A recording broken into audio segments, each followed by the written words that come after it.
All right, good afternoon, everyone. Welcome to the 13th PIBC Peer Learning Network webinar. This is the second to last session. The PLN program will be concluding at the end of June, and it's been a great run. So on behalf of the Institute, I want to express my appreciation of your patronage. I am Raymond Can, PIBC's Director of Research and Policy, and I'll be your host and moderator today. I am hosting this webinar in Vancouver, located on the unceded and traditional lands of the Tsleil-Waututh, Musqueam, and Squamish peoples. And these are interesting times. I ask you to take the opportunity to reflect about your understanding of reconciliation from wherever you're joining us today, and to stay engaged and informed. Thank you. Also like to acknowledge that the PLN, the Peer Learning Network, is funded by a generous contribution from the province of BC. And the goal of the PLN program is to encourage peer-to-peer learning about provincial housing legislation and related housing matters.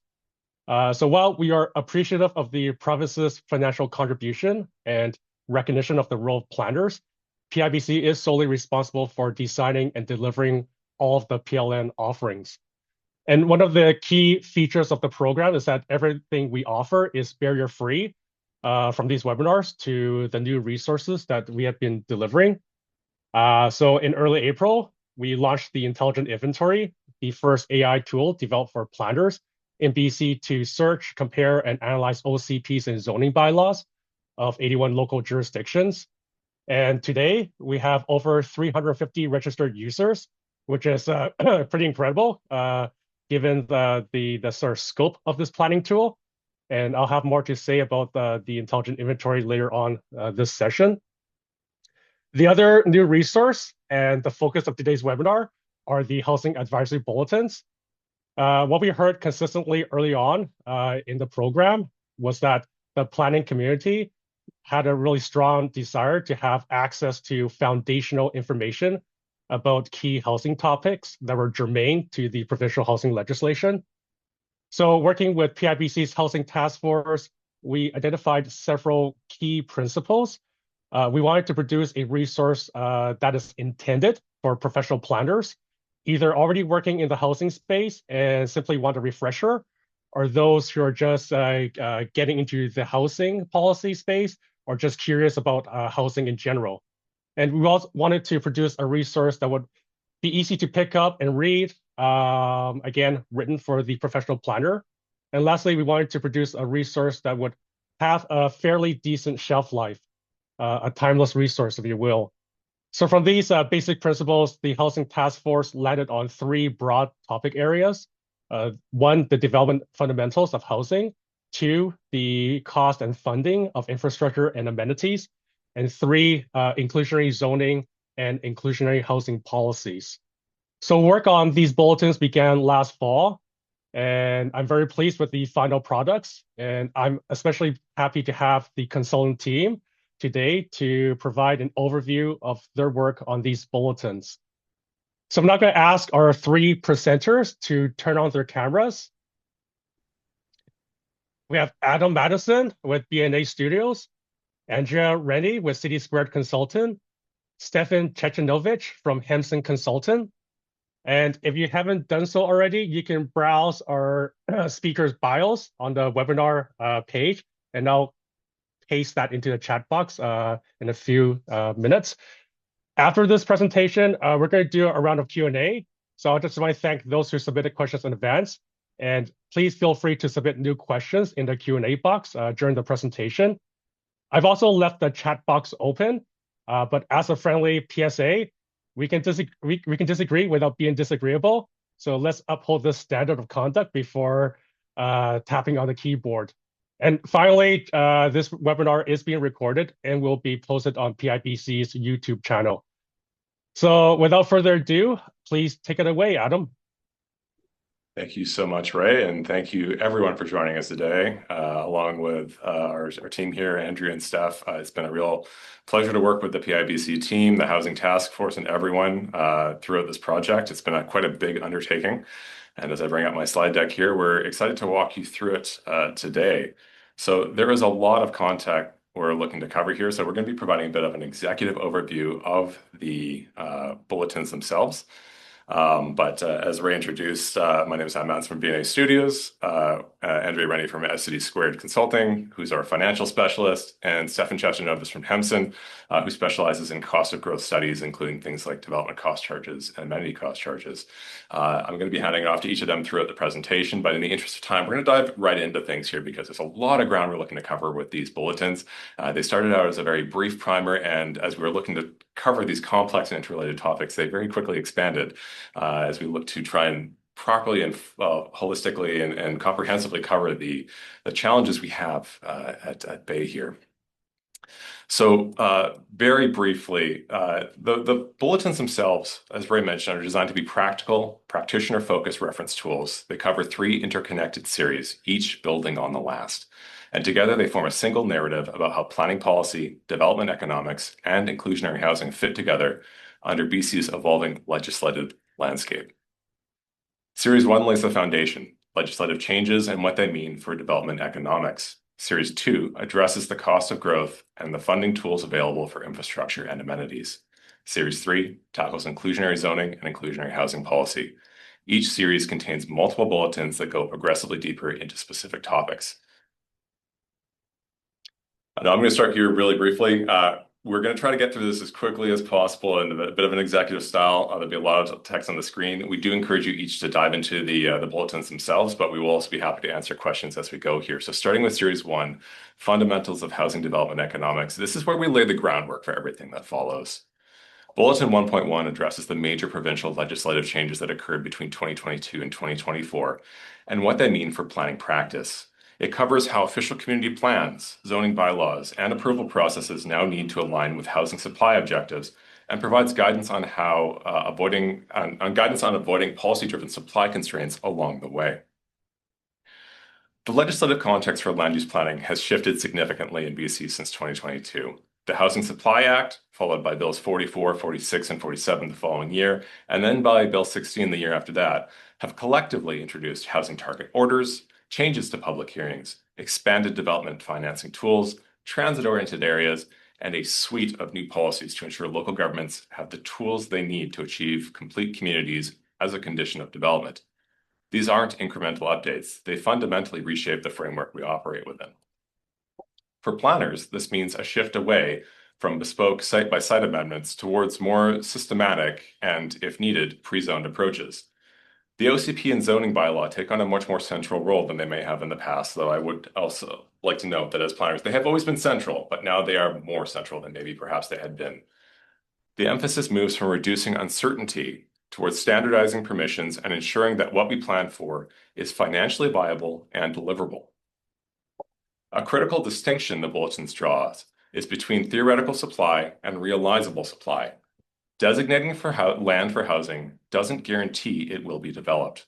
Land costs, existing use values, and policy constraints all determine whether planned capacity actually translates into built housing. As planners, we have a meaningful influence over the portion of supply that is both viable and developable. The bulletin identifies 3 main ways local policy affects development viability: what can be built, which drives revenue potential; how long it takes, which affects risk and carrying costs; and what it costs, including both direct charges and implicit costs from process delays or design requirements. As such, integrating viability thinking early into the planning process is essential to understanding the impact of any policy change. Key to this discussion is the concept of highest and best use, which is the economic lens through which redevelopment decisions get made, dictated by what is physically possible, legally permissible, financially feasible, and maximally productive. The practical takeaway for planners: when developing new or evaluating existing policy, these factors must be considered with regards to how requirements can affect and impact each element along the way. Relevant to this recognition is the recognition that not all land will be developed at the same time, and competition between uses matters. Some existing uses can sustain high land values that can delay or even prevent housing redevelopment that we're planning for in specific strategic areas. While the bulletin explores these dynamics in more detail, the key point is that policy can either intensify or mitigate these pressures along the way.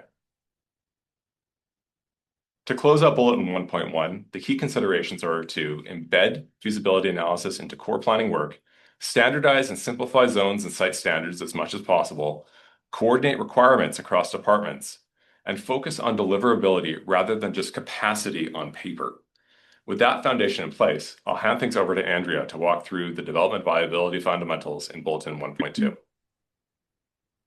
Hello, everyone. So yes, I'm here today to focus on development viability and how planners can impact that. Really today we're going to go over the key components of development viability and how planners impact basically everything along that spectrum, and really understanding how when we're making plans, policies, zoning bylaws, how to integrate kind of financial feasibility into your thinking and kind of put on your land economics hat when you're doing that. Next slide. And so, yeah, Adam touched on why we're doing this. Obviously, recent provincial reforms have put this at the forefront, financial viability at the forefront. It's also given us the tools to kind of set our plans up, to kind of capture land value, to make sure pre-zoned sites are viable, to really prepare for viable housing opportunities and have actionable plans. And so, yeah, that is the key focus. Next slide. So yeah, the million-dollar question, right? What is development viability? That term gets bandied around a lot. But really, a development is viable when essentially the revenues that are generated by the project, so that's from selling the space, renting the space, are sufficient to cover the costs. And so the costs are construction costs, levies, offsites, ACCs, DCCs, contingencies, soft costs, financing costs, all of these costs and land costs. And then also produce an industry standard profit margin, typically 15% on cost. And so you might say as a planner, well, I influence levies, offsite, upgrades, ACCs, DCCs, but no, actually you influence everything. So you have a lot of power, maybe the most power other than potentially in the market. So it's really important that you understand as planners that we understand how that works. Next slide. So we'll start with the most challenging and maybe most important one. So zoning and land value. So this is tricky, but essentially planners are helping to establish zoning policy, and zoning bylaws set land value. And land value is a handy dandy way. We can use that kind of equation that I showed before to kind of calculate land value, and land value can tell us pretty quickly whether we have viable development sites. So there's three kind of things. You got to set your zoning bylaw and then do your residual land value. So that we won't get into the details, but essentially you take your revenues, you minus your costs and your profit margin to get your land value. And so development is viable when two conditions are met. First of all, you want your land value, so say in a specific site, you're zoned for a 4-story apartment. You want your land value, say it's $1 million, to be higher than whatever's on the site.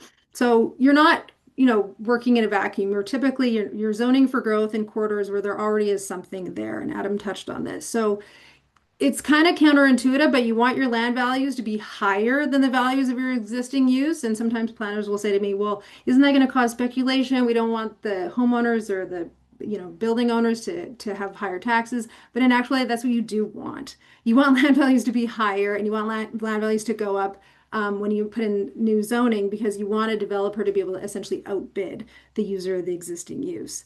So the two things you really want to have is that you want that land value to be higher, and you want to test your zoning to make sure that it's kind of incentivizing developers to be able to pay enough for these sites. And you also want to make sure your land value is above zero. So a lot of zoning bylaws, if maybe half in the province, if you actually did the land residual, you have like negative land value, because that just essentially means that your costs are higher than your revenues. And so that's kind of just a primer on on a high level how we look at land value and how it's very important for viability. Next slide. So yeah, that's zoning. So now that everyone has that kind of equation in their minds, everything, if you're increasing costs, you're impacting land value. If you're decreasing revenues, you're impacting land value. So when you establish your zoning bylaw, you want to make sure you have all of your kind of building layout design considerations figured out. If you change a component, for example, you add more 3 bedrooms as a requirement, that's going to impact cost and that's going to impact your land values. And you want to make sure that you're not deterring development. Infrastructure servicing requirements is also key. I also do development projects with the nonprofit sector, and you can get halfway through a project and say, oh, there's some pipes we need to upgrade, we didn't realize, and then all of a sudden that profit margin is down below 15%, and the developer might say, hey, we're not going to do this. So understanding upfront, and I think that, these tools that the province have given us are helpful in kind of establishing those amounts. And then parking. Parking is a big one. I do a pro forma in the guide that shows how just changing the parking slightly. If you look at that cost chunk, probably about half of that is parking. So small changes to parking can have big impacts on your profit margin. Next slide. So I won't go into this in too much detail, but it's basically saying anytime costs are increased, either land values go down, which we don't want, it's going to kind of zap out those development sites, and then or we have profit margins go down, which might have developers kind of abandoning projects. Next slide. And so profit margins. So profit margins is something that, maybe it was seen as kind of a nice to have, but actually it's a must have. And that's 15% on cost is kind of the standard for strata. For rental, it's a bit different. But essentially, that's not an annualized return. That's the whole return. So if a project takes 2 years, the profit margin, the return is going to be less. We're also not in a vacuum. Real estate has to compete with stocks, with bonds, with everything, and it's kind of commensurate with the amount of risk. And so if the return was any less, you might as well just put your money in stocks, right? So, and we're in a tough market right now, so profit margins are quite low. And when I speak to developers, maybe it was higher in 5 years ago, but really that number accounts for that fluctuation. And again, the banking sector kind of requires it if you want to get money. So that's again something that it needs to be worked into that kind of land residual, that equation. And then, okay, financing it is another one. So, and again, shortening approvals processes is key, and it's not operating in a vacuum. It's not saying, okay, well, let's shorten them down so developers can have more money. It's more, let's get those streamlined, because the more time you're in the approvals process, the more money you're spending on interest. And if that's shortened down, you can use that for other things. Maybe you can get a higher ACC. Maybe you can require more street improvements. There's like an opportunity cost of having a very long financing period. And then next slide. So yeah, my last slide. Monitoring is important. So if you set up a plan and you've pre-zoned, everything looks great, but then you check back in a year and nothing's happening. I mean, it could be because the market's not great, but it also could be something's kind of missing or some cost has gone up. And so I think ongoing monitoring is also important once you set your plan to make sure that we have an ongoing developable sites and housing supply. So that's kind of my part in a nutshell. I encourage you to read the guide for the whole thing, but off to Steph. Thank you, Andrea. Series 2 of the bulletin. So these are 2 bulletins, and these focus on really how growth-related infrastructure and amenities are paid for in the BC context. When we go to the next slide. The first bulletin, that's Bulletin 2.1, looks at some sort of basic municipal finance principles and how those principles apply to infrastructure funding and financing decisions. And of course, the important role that development cost charges, DCCs, and amenity cost charges, the ACCs, play in funding this infrastructure.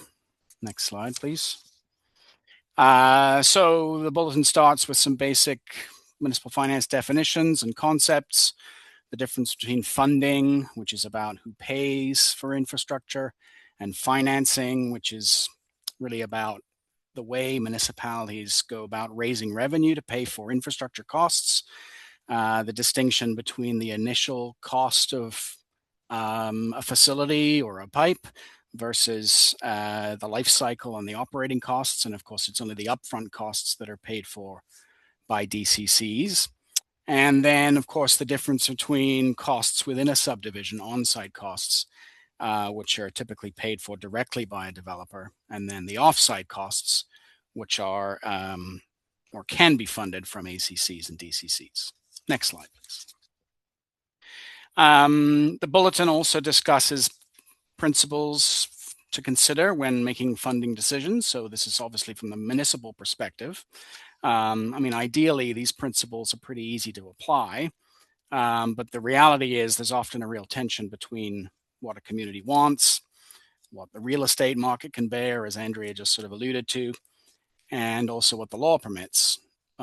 or limits. So the bulletin addresses the important role that planners play in squaring that circle or all those various different elements. And I guess just from the perspective of the municipal planner, I think that there's a renewed requirement now that you appreciate the kinds of dynamics that Andrea just talked about, particularly the sort of pro forma and market dynamics that are going on in the market. So that now becomes part of the municipal planner's sphere of understanding when thinking about these sorts of things. Next slide, please. The bulletin highlights the importance of aligning DCCs and ACCs with land use plans and infrastructure plans so that municipalities are raising funds for things that they actually plan to do. Next slide, please. It also highlights at a necessarily high level, I think, that the legislative changes brought about by all that housing legislation that was introduced at the end of 2023. And so some of this is dealt with in some of the other bulletins, but these bulletins also look at that as well from the municipal finance perspective, particularly with reference to DCCs and ACCs. Next slide, please. And then the second bulletin focuses more specifically on the revenue tools that are available to municipalities and the distinction between the growth-related charges like the DCCs and ACCs and some other things with other tools like taxation, and sort of stresses the importance of, when assessing whether these are a good idea and whether they're going to influence viability, that we look at the cumulative impacts of all of these tools. Next slide, please. So there's a lot more detail in the second bulletin about each one of the tools. As I say, again, focusing very much on the DCCs and the ACCs, but also looking at the inclusionary zoning opportunities, density bonusing framework, which has changed somewhat, the community amenity contributions, which are still in play, but certainly a lot of municipalities are sort of rethinking, shall we say, how best to incorporate these into the new framework and perhaps whether they have a role to play at all. And then, of course, the opportunities that municipalities have to secure funds through subdivision development control bylaws. Next slide, please. In terms of the DCCs, the bulletin focuses on the new services that are now eligible for DCC funding. And they're listed there on the left, and you can see it's no longer just those sort of hard engineering infrastructure. And I think there's a recognition here developing that building communities requires attention to be paid to more than just that sort of pipes and plants kind of approach. Next slide, please. And then, of course, we discuss at some length the new ACC legislation and the new authority to impose these charges for a whole range of community amenities.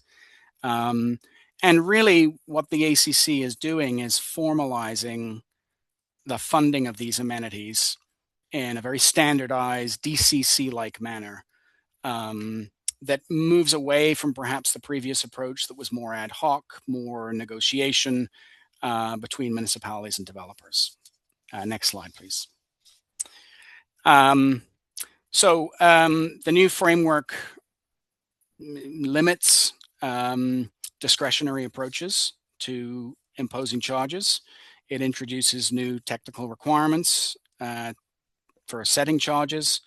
It requires a very close alignment between existing plans and the DCC and ACC studies. And of course, it makes viability testing now a mandatory part of the decision-making process. So these tools interact with some of the other things that are going to be spoken about, I think, in section 3. And I think that's why it's a nice segue into that.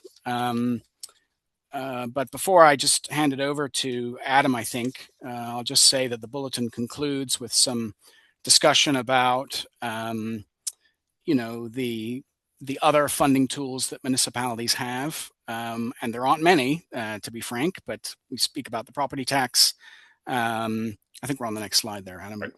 Well, the previous one. Yeah, the property tax, user fees, local area service charges, grants, and emerging financing tools.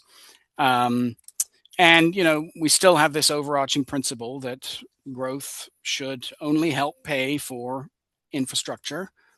To what extent might vary from place to place, but if it's going to happen, it's got to happen through clear legislated mechanisms. And of course, we have the Lorval decision from the BC Supreme Court last summer that sort of reinforces that principle. So Adam, I'm going to hand it over to you and we'll take questions, I think. Fantastic. Thanks so much, Steph. So last but not least is Series 3, which focuses on inclusionary zoning and inclusionary housing policies more broadly. This series brings together elements from the first two series and applies it to one of the most complex and consequential tools that has been added to the Planner's Toolkit. Bulletin 3.1 introduces the fundamentals of inclusionary housing policy in BC. The common tools are with these tools, the key factors in developing policies and why financial viability testing is a requirement, not an option, very similar to what the new requirements are for ACCs, as Steph mentioned. The bulletin goes into considerable detail, but at a high level, this is about understanding the landscape before designing policy. Inclusionary housing policies are land use mechanisms that secure below market housing units as part of private market development. Provincial reforms have expanded the toolbox and increased what local governments can now acquire, but the core principle is consistent, embedding affordability directly into the development process rather than relying solely on public subsidy to deliver attainable, affordable, or even deeply subsidized housing, depending on how you're building the policy. Now, as Steph alluded to, while community amenity charges were often used in the past to negotiate a number of amenities, which included the inclusion of affordable units via the rezoning process, the new legislative framework and decisions from the BC Supreme Court through the Lorval decision that Steph mentioned mean that opportunities to use this approach will likely be diminished in the future moving forward. Instead, planners will need to shift towards density bonus and inclusionary zoning bylaws, which are the new tools that are expanded upon and added to that toolkit that give you a little bit more legislative teeth. But while these tools are more predictable, they are also more rigid in many ways, which can be challenging, requiring careful calibration to ensure they function effectively, because these tools can have a significant impact on that development viability that Andrea mentioned. Getting the calibration right that is being effective in getting attainable housing without undermining the viability of the project overall is where the challenge really lies. Now, while initially providing a broad overview of inclusionary housing tools, because there are a number, the bulletin effectively focuses and digs into and distinguishes between density bonusing and inclusionary zoning and how they function differently. This is important as each tool has distinct triggers, viability implications, and administrative requirements. Understanding these differences is important for selecting the right approach in a given context. And we need to note that every municipality, every local government across BC, that context will be different. Even within a community, between neighborhoods, that context may be different based on the development economics, the types of built forms, and various other factors which the bulletin touches upon. There's also an important interplay with the other tools and contexts, including when developing in provincially designated transit-oriented areas that were identified through Bill 47. A key alignment point to note is that inclusionary units secured through IZ or through density bonus are not subject to ACCs. These tools need to work in concert with specific elements set aside for different community objectives, and you need to be careful not to double charge between them. As such, no one tool can do it all, and a combination of tools may be appropriate, but care must be taken to ensure that they do not overlap where prohibited. When it comes to inclusionary requirements, there are many elements that need to be considered. The bulletin outlines the core features that shape any inclusionary policy: how affordability is defined, the share of units set aside, tenure, the geography of which the policy applies to, developer incentives that may be offered alongside the requirement, and governance of the policy and the housing units themselves. Through all of this, financial feasibility analysis is now required to ensure that policy requirements respect the economic conditions under which development occurs. How affordable units are secured, owned, and operated also needs to be decided early in the policy design process, as these can have significant implications as to what can be built and who can effectively operate and occupy those units. The options range from a number of different modes and models, including the transfer of the units to nonprofits, to developer ownership with contracted management, to, in the case of sales rather than rental, affordable ownership programs. Each of these have different trade-offs that the bulletins walk through in detail.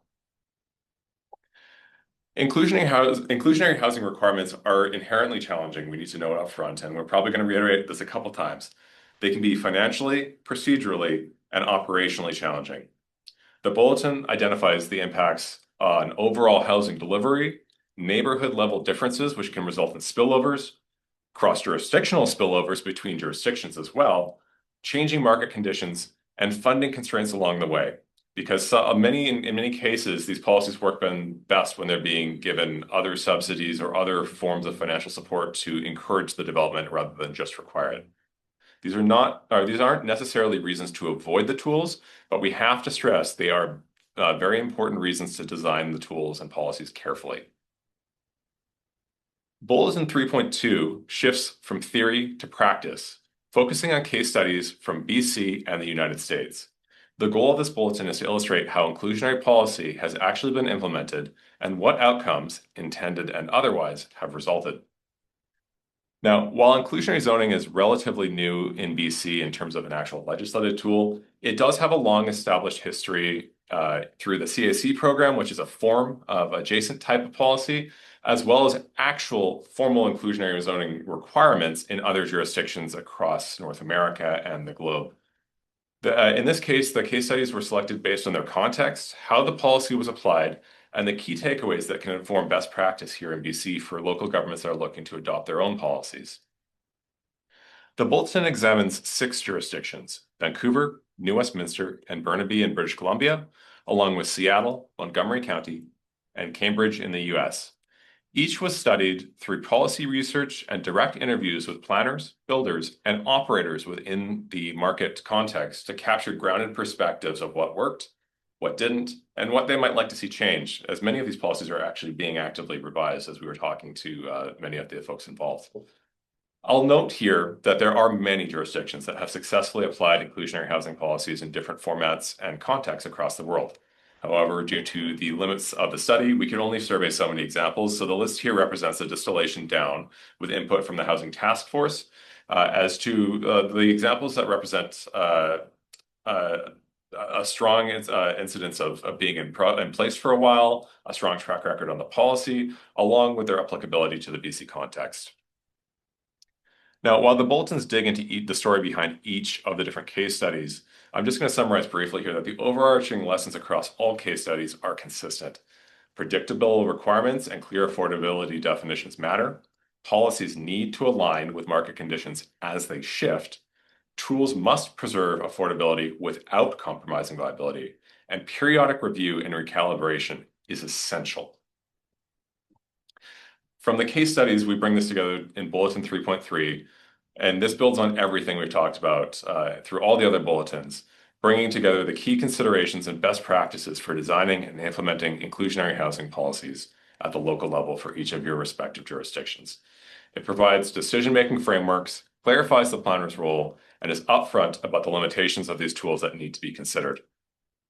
The bulletin is organized around 4 themes that shape the success of inclusionary policies: achieving affordability, getting it built, transfer and ownership, and monitoring and oversight. Together, these ensure that policies are calibrated to local conditions, supported by clear administration, and evaluated at regular intervals. Under each of those 4 themes, the bulletin provides detailed best practices. The key message here is that each theme requires active, ongoing decision-making. These policies need to be designed with implementation in mind, not treated as a set-it-and-forget-it framework. The bulletin pairs specific issues with key considerations in a structured format, designed as a practical reference for planners that they can then use and return to when developing or evaluating their own inclusionary policies.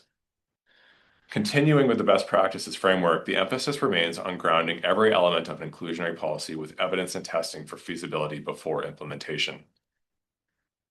The structured issue and consideration format also carries through a full range of policy design decisions through monitoring and oversight. These slides that I've just shown here are signposts to the detailed guidance within the bulletin itself, and we encourage you to download a copy from the PIBC Resource Library and dig in at your leisure.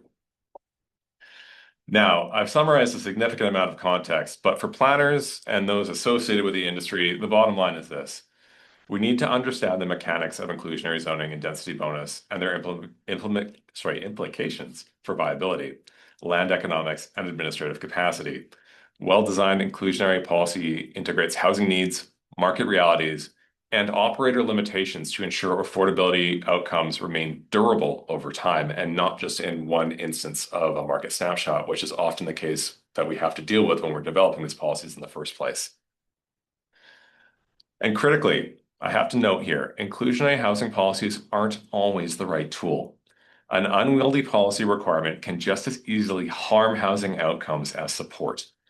The bulletin helps planners assess whether local market conditions and administrative bandwidth are able to support implementation and recognizes that addressing housing needs often requires complementary approaches working alongside inclusionary tools. Not every jurisdiction will have the densities, market conditions, nonprofit support, or staff ability to develop, support, or manage an effective inclusionary housing requirement regime. And even then, it will not be a silver bullet for all below market housing needs. It is up to local government, each local government to each assess in earnest before deciding how best to proceed and where best these policies will support. So to bring it all together, the Housing Advisory Bulletins are designed as a connected series. The legislative context, economic fundamentals, infrastructure funding, and inclusionary housing tools are all deeply interrelated as we look to develop, build, and continue to grow complete and successful communities. The key messages throughout are align with the new legislation, ground your decision in economic reality, test for feasibility and cumulative effects, and use these bulletins as a practical reference tool in your day-to-day planning work. We hope they're useful for you. We're really proud of the work that we were able to do in partnership with PIBC. And I mean, we've covered a lot of ground here, so we definitely encourage you to dig in. If you have any questions, our team is also always happy to help through our shops. We recognize, not every municipality will have this expertise, and this is a complicated, interrelated question that we're dealing with. So we're happy to dig into questions today, and otherwise, thank you all for your time. Ray, I'll hand it back to you. Awesome. Thank you, Adam. Thank you, Andrea and Stefan, for the comprehensive overview of the bulletins. Before we get into the audience questions, just want to take a quick pause here and make a couple of announcements about the intelligent inventory that I mentioned earlier. First off, I'm happy to report the uptake has been very strong.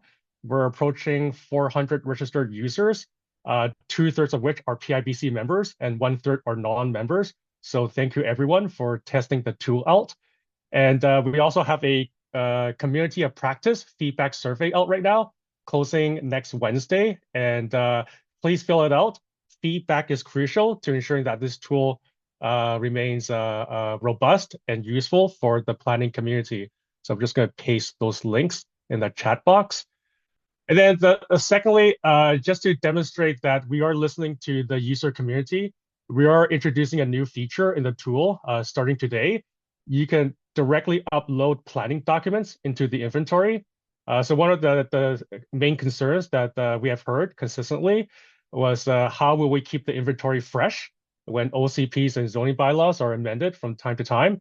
And also there was a strong desire to expand the inventory beyond the current 81 local jurisdictions to all 184 local governments in BC, including regional districts, plus First Nations, plus the Yukon, and also other planning documents beyond OCPs. So in the long run, we want the community to have a stake in the success of this tool. And also to ensure the integrity of the inventory, everything will be reviewed by a PIBC team member. So hopefully this all makes sense. We'll be monitoring the take-up of this new document upload feature, and we'll be making adjustments along the way. There will be technical glitches, I'll admit to that, but we ask for your patience and kindness. And if you do have any further questions about the intelligent inventory, please contact me directly. All right, so switching back to the Housing Advisory Bulletins, to our presenters. Let's start with the questions that were submitted in advance by the webinar registrants. So let's go with this first one, everyone. So Bill 46, mentioned quite a few times. This is the that sets out the authority for local governments to establish amenity cost charges. It also requires local governments to develop financial feasibility studies prior to enacting any ACC bylaw. We don't have any local government planners on the panel today, but I want to pose this question to our panelists. What can you share from your work with your local government clients about the sort of state of play with these financial feasibility testing? And are you seeing any particular challenges either in the process or the substance of the requirements set out in the legislation? Who wants to take that one I can take that first? one. I can take that one. Well, yeah, we were talking about this earlier because this is the team that we wrote the ACC guidebook and did the financial feasibility testing methodology. So I'm also interested to hear from everyone on here today what they think about it. Looking back, we've done a few of these studies, and in hindsight, this came out at a very tough time for the market. So it had been 5 years ago, it would have been a lot more would have been supportable through development, but I think that the guide could have been a little bit more clear on, if you're trying to levy an ACC on a development and the return, the profit margin is already 5% at the max density because it just isn't really working, then it's not necessarily going to be the straw that broke the camel's back, but it still doesn't really mean that you should be levying ACCs, because I feel like it's when the market is difficult, it's just another thing that's not really going to make things viable. So I think it could have been a bit more clear on that. And just like kind of differentiating between rental and strata. Rental should be treated a bit differently because returns are more marginal, we'll say, and challenging. And then I guess lastly, in the guide, we talked about, really testing sites where growth is expected or anticipated to occur. And I think some clarity on that, because where it's expected, where we hope to see it, maybe in a downtown area, is sometimes different from where it's happening, which is maybe where developers want to develop at the edge of town, where there's no, cost, where it's much cheaper to acquire land. So I think kind of clarifying that and understanding that, where development is happening in general, or you want it to happen, you should be looking at all of those sites, right? Because we want to make sure, if you don't want development to happen in an area, okay, yeah, then don't allow that. But that's another thing. So so it's been a learning experience, but definitely in many cases it does work, and it's a great way to collect money for amenities. And I think particularly when the market comes back, we're going to be really well suited to kind of take these lessons that we've learned and implement and be capturing this land value and using it for amenities. It's really setting us up to kind of have these plans ready to go. Adam, I don't know, we've also worked on these projects together, what your takeaways are. Yeah, I think you summarized a lot of it really, really well there. I think the only thing I'd add is just that, as you mentioned, I mean, market conditions change, and there's so many factors that need to be considered here. Spillover that you kind of touched on between the downtown, like the intended growth areas, and other areas is key. So, we've been lucky enough to work with some clients that are, willing to allow us to test a range of different built forms in different areas across the city. But you need to recognize when you're doing that kind of study that it takes time, and it takes a lot of hours to do that work properly. So when you're building these types of policies whether it's your own staff time, you're bringing consultants, I recommend, making sure that you're giving yourself enough leeway, enough bandwidth to do that testing properly for all your different neighborhoods, because these policies, whether they're IZ or area-specific ACC, DCCs, can have an impact on encouraging, incentivizing, or discouraging growth where you want it. There's also spillover effects between municipalities, and you'll see that where their developers may rather work in a different jurisdiction, just crossing a municipal border because of the results of the policies. Even if it does technically pencil, it still may be better to go to the next neighbor over at the same time. So these all are things that you need to keep in mind when you're looking at your policy. Stefan, have anything? Good points. Just two things. First of all, this is a mandatory provision. And I think for many years, there was a sense that this was sort of an optional item. That's no longer the case. So, municipalities have to grapple with this process and get their heads around how best to do it, and do it in a meaningful way. And then the second thing is that I sense sometimes that there's an expectation that this analysis is going to give you a definitive answer on what to charge, and I don't think it does that. And so, you still need to wrestle with the, what's a reasonable number to proceed with and when should it be put into place. I mean, this analysis is not going to give you that answer. It's helpful, but it doesn't give you the answer. I think that's a really important point, and we do say this a couple times in the guides, is that some municipalities have approached financial analysis in the past as what we like to call a redlining exercise. It's how much land value can we squeeze out of, how much can we maximize while still keeping a project viable.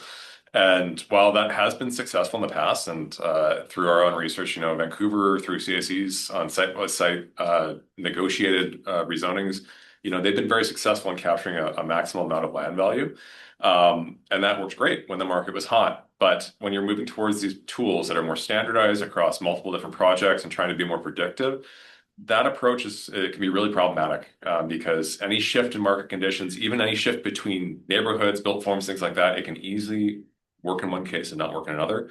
And it can easily break up a developer's pro forma. It means that the kind of housing that you want to see will not be delivered. So I think Steph's point is very important for many to keep in mind, is that we shouldn't be trying to maximize the value to the point that there's nothing left. You have to leave a little bit on the table to account for those fluctuations, for those differences and those variances. And just to follow up, someone just posted in the chat box regarding ACC specifically, how easy or realistic would it be to adjust the rates to reflect changing market conditions?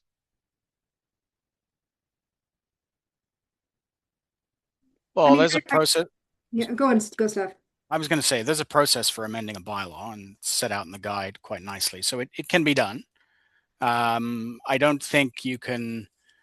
I don't think you can do it by way of. I'm just trying to think of. I don't think you can do it by way of having a provision in the bylaw that would allow you to make arbitrary changes without some kind of process. But there is definitely a process that you can do this by. Yeah, I think that one thing that is important to keep in mind too is, a big part of this shift is to try and be predictable. So you can't be changing the goalposts too frequently. There are conditions where you can include like an inflationary adjustment, but realistically, with the changes under Bill 44 in particular, the fact that we're now moving towards these 5-year planning cycles for the OCP and housing needs reports being updated, that's kind of your base framework that you should be doing all of this work as a minimum right now. You're going to be updating your capital plans, your OCPs, your zoning bylaws, and it's a good time to also look at your DCCs or ACCs, and if you are going to look at IZ or other funding tools at the same time. I would note, though, however, that in our own research, the market can change much faster than 5 years, so it may be good to do check-ins as well too, if the policy isn't working, to have flag posts where you are going to do a check-in and maybe consider if it needs to be reduced, if necessary. Yeah, setting up when you're doing your analysis, have all your case studies, your pro formas ready. And, if there's changes and in a year, whatever you need to revisit, kind of have that as a living document to go back and say, okay, these have changed. And it can maybe minimize some of your upfront work to kind of get all that set up. But that's a good thing to think about. Excellent. All right, moving on. Next question. So we know that all land is highly valued for higher density residential development in urban centers, especially near SkyTrain stations in the Metro Vancouver area. So the question is, how should planners approach affordability in these high land value areas that are anticipated to take on a lot more growth? So there's a lot to unpack in that question and a lot of different angles we can discuss it from. But we have the provincial direction in Bill 47 for any designated TOAs that the amount of density that's being permitted is effectively being required now in those areas. And that's going to lift the entitlement and will raise land values as a result. Though we have to note, of course, that part of that is because there's a lot of latent demand right now that has not been met. We've been kind of suppressing the amount of housing that can be built through our land development policies across the province, across Canada, across North America. And so it's kind of like having your thumb on a hose. It's going to increase the pressure at the point where it's permitted. What Now, transit-oriented areas are generally market-wise going to be highly desirable by the nature of the amenity they offer, i.e., being able to hop on the train and get down to wherever you need to go to work. And the same thing happens with any community that you design in a very complete livable way. People are going to be willing to spend more to be there. So that's one factor. The density is another. They will drive demand and cost and land value, because land value, to Andrea's point, in her financial availability testing bulletin and the other ones talks about, the more you can build, in theory, the land value goes up. We do have the tools now through IZ and density bonusing to capture some of that to support inclusion or affordability. But hopefully by the fact that now we're looking at this more systematic approach and designating more land with these tools that don't need to be negotiated on an ad hoc rezoning, that some of that pressure, that finger on the nose per se, might not be as prominent as it was in the past as well too. So there's going to be a bit of a realignment in the market here over time. But we as planners do have tools to help smooth things out over the long term. We just have to be careful again how we're using those tools, because they are quite powerful and they can have unintended consequences. Mm-hmm. Andrea, Stefan, any additional thoughts?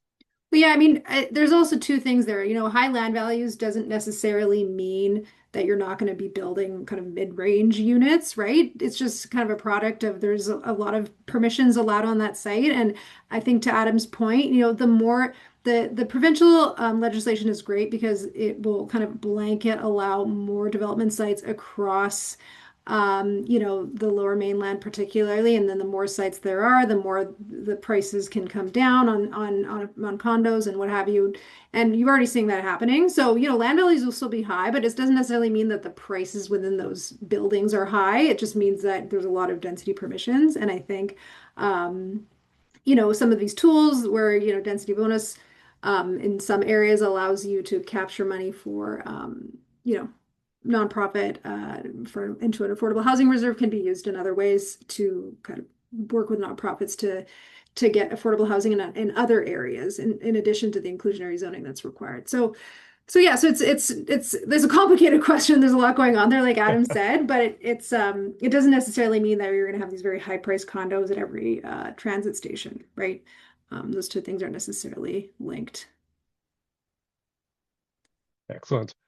Next question. I just want to get a sense of your perspectives around any empirical evidence that you've seen regarding changes in land value or speculation. So Bill 47, transit-oriented areas, when it was introduced in late 23, there were concerns expressed by advocates that by allowing or offering minimum allowable densities near transit, that landowners have essentially been gifted free density, and that there was no way for local governments to extract any portion of the land value uplift. But then obviously in spring 24, Bill 16 was introduced to give local governments the authority to set inclusionary zoning bylaws. So from your perspective, have you seen any empirical evidence of any sort of changes to land markets when Bill 47 was introduced, and or anything since Bill 16 was enacted? I think it's a tricky question to answer right now. Obviously, like you are seeing those sites in the proximity to the designated TOAs that have gotten entitlements, and if you drive through any of those, I'm sure you're going to see a billboard that says, "No, you can build up to 8 stories here," and someone's asking a lot more for it. But it also comes at a time right now when the market is facing a lot of other factors that are driving down the cost of land, just because the market's in a rough spot, and so we're not seeing as many land transactions as we might otherwise have seen, which may have been a blessing for some of those folks that are looking to capture some of it over time, because with the timing of Bill 16, it's going to take time to bring in those density bonuses and IZ policies, because they do take time to develop. So this may allow planners and municipalities to get those policies in place to capture some of that land value when the market comes back. It's hard to say empirically right now in terms of what I don't know. I haven't seen a good study that's done a meta-analysis of it yet, I'll say. Stefan, Andrea? I guess I want to, reframe that a little bit, in that sometimes that is the mentality that like we're gifting landowners lots of money. But really, I think an important way to frame it is saying, okay, often around SkyTrain stations, there are really high value buildings. You'll have 4-story commercial buildings. You'll have, there's stuff there. Sometimes it's just houses, but in that case, like some high land values are good, right? As we've reviewed, to kind of incentivize people to sell. And then the higher the values, the more incentive is someone to just move on and sell their space, and then you get more supply. So it's not always a bad thing.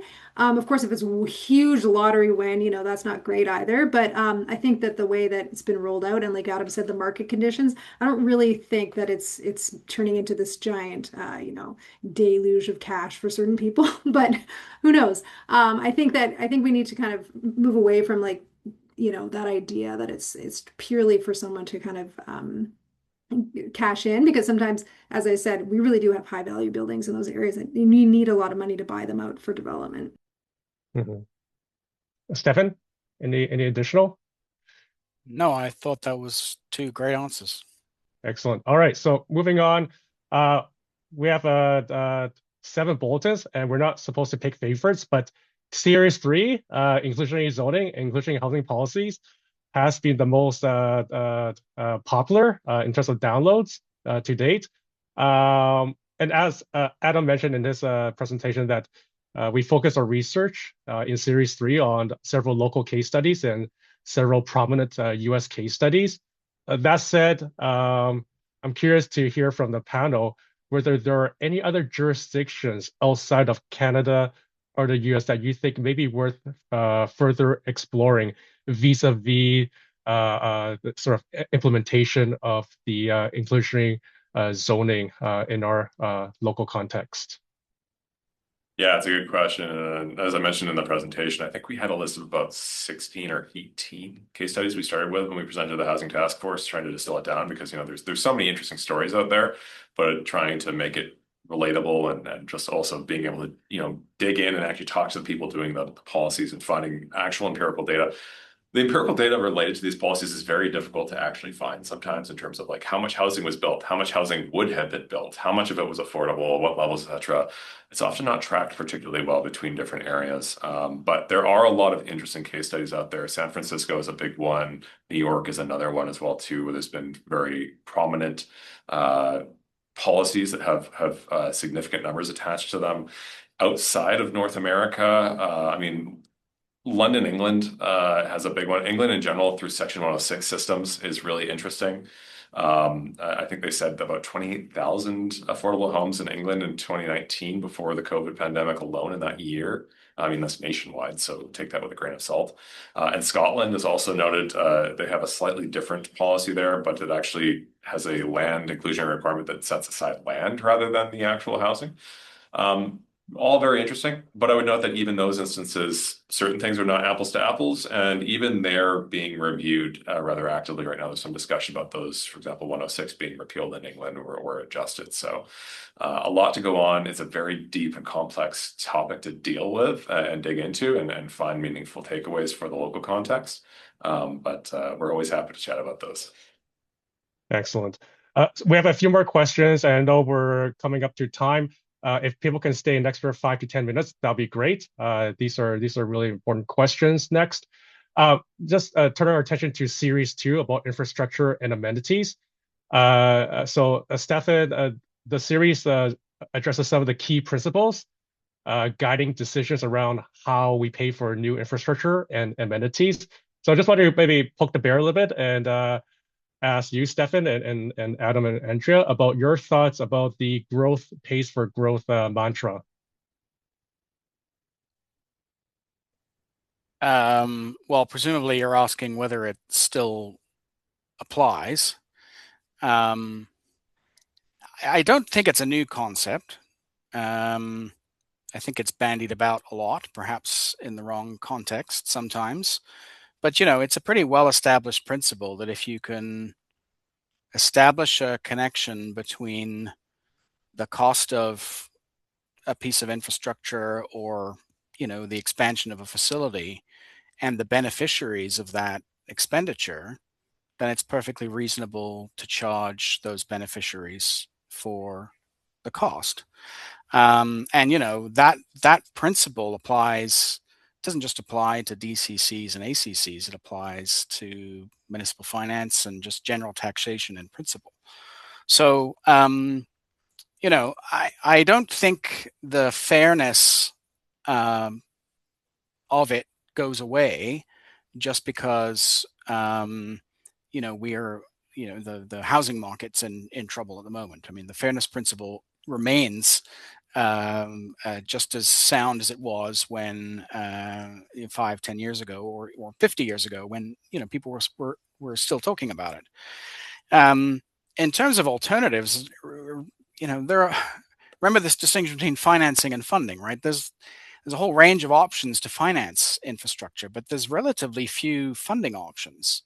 If local governments don't use these charges to pay for the costs of expanding services and facilities, then it really falls back on the property tax.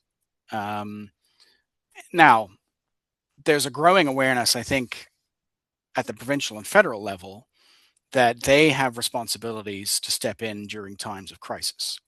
And we've seen that, I think, especially in the last year since the Carney government came into power. I think we've seen that. But, it wasn't that long ago that our Prime Minister Trudeau said the federal government has no role whatsoever in housing.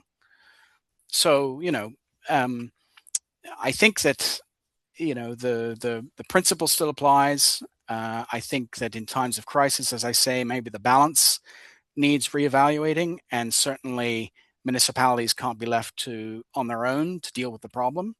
But the principle, I think, is as solid as it ever was. Andrea, anything else to add? I think, Steph did a really good job covering the principles again are still sound. I think that there is, to his point, a bit of a growing awareness about equity in other forms in terms of the discussion points like, maybe our parents when they bought houses, we didn't have development cost charges with as much, it wasn't the same line item as it was. Now, you obviously had maybe new subdivisions going in that had more on-sites. It's a different line item in the pro forma. They might have had more parkland that we were dedicating there, which is now much more expensive to acquire in urban areas. So, you often see development industry raising concerns validly about the escalation of these charges. But, it becomes a question of how much of this should be burdened by new homeowners, and is it fair relative to what expectations were in the past when a new community was going in? You have to look at this question holistically because there are a range of costs that go into it. But at the same time, to Steph's point, if new homeowners are paying for this to cover the, to build this additional density, we do need to put pipes in the ground. Some of that is being triggered by new development, but that's also paying for costs that, failing infrastructure that we haven't been upgraded, or like updating, maintained, the infrastructure backlog we have in many of our communities because of property tax being kept unnaturally low, we'll say. There is a discussion to be had there at the same time. And I think it's a challenging one that is still ongoing. Yeah, I think in BC, we need to work at undertaking better asset management. I think sometimes it's a little bit more ad hoc, and then you go to do a project and you realize this is a crumbling piece of infrastructure. Not all the time, but I think Ontario is really good at asset management, and I worked there for a while, and so I know. And when I came here, it felt a little bit like a missing piece. So I think that if we have better 50-year plans, we know how much we should be collecting more to replace this water, sewer infrastructure. We're going to be left with less giant bills that we need to rely on other sources for. So I think that's something we need to work on a little bit more in BC. Thank you. All right, this next question is for you, Stefan, as well. You're based in Ontario, and I was wondering if you can say a little bit more about the new deal struck between the feds and Ontario to help reduce development cost charges on new residential development. Just what are some of the fine points that we should be aware of, given that there's probably discussion taking place now to get a similar deal in BC? There's no deal yet. There's an agreement to discuss a deal, but there is no deal. Where we're at with this is that the Carney budget in November promised a lot of money to municipalities to pay for infrastructure. And there was a whole stream of money that would be available for municipalities, particularly for roads and water and wastewater infrastructure, and that money would be contingent on some reduction in development charges across the country. Now,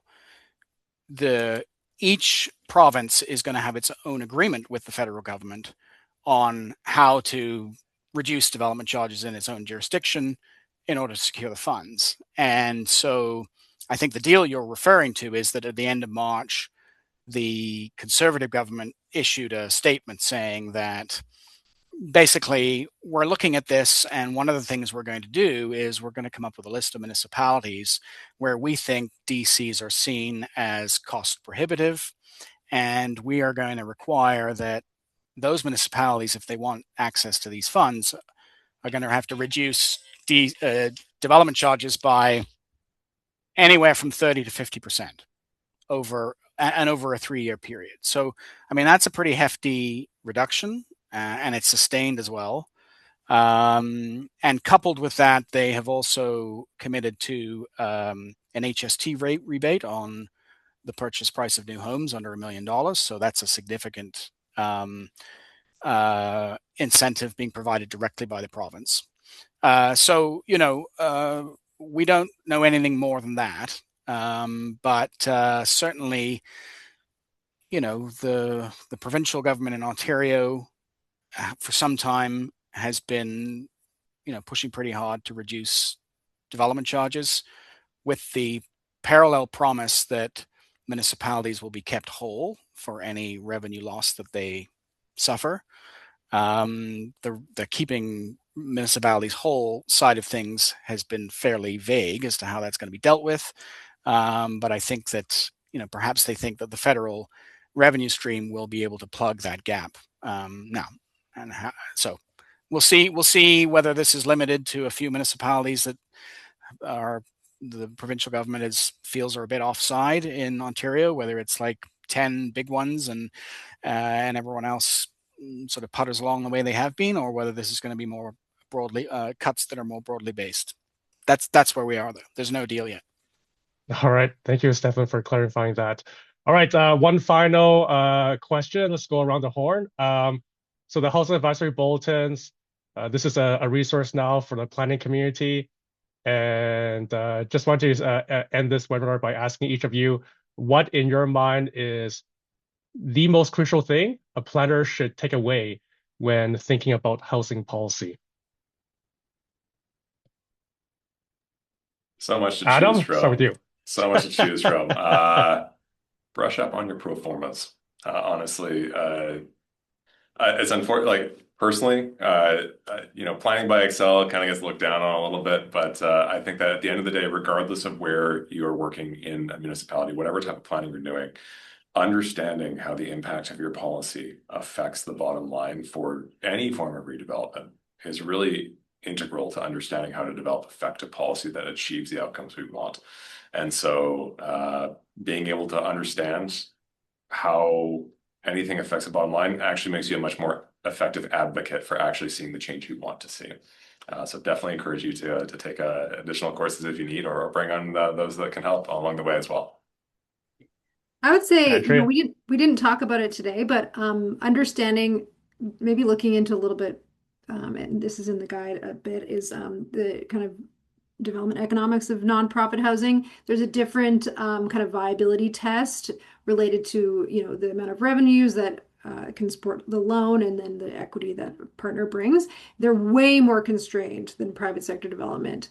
And so there needs to be specific concessions for nonprofit development, which, one thing changes, one cost changes by $1 million, that can kill a project. They don't have extra funds to put in. So the viability of nonprofit housing, which is a huge component of our, housing supply, it needs to be considered. And so that's something that, in addition to what we talked about today, more the private sector side, that's something I think we can all think about in helping move along.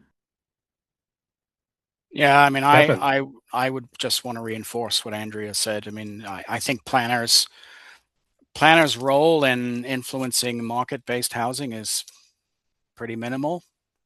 to be honest. I think they have a really important role on the non-market-based housing side of the ledger, and that that does require, in many cases, government intervention and good policy at the local level, and good evidence-based understanding of the dynamics that Andrea just laid out. And planners play a role in all three of those things. So these bulletins will help with those discussions, I'm sure. Well said. So that's a wrap. Thank you, Adam, Andrea, and Stefan. And thank you, everyone, for joining us today. Please, please, please share the Housing Advisory Bulletins with your colleagues, friends, and family. And thank you, and see you all in June for our final PLN webinar. So have a Thanks, good rest of the everyone. afternoon. Thanks for Thanks all. joining. Okay, bye-bye.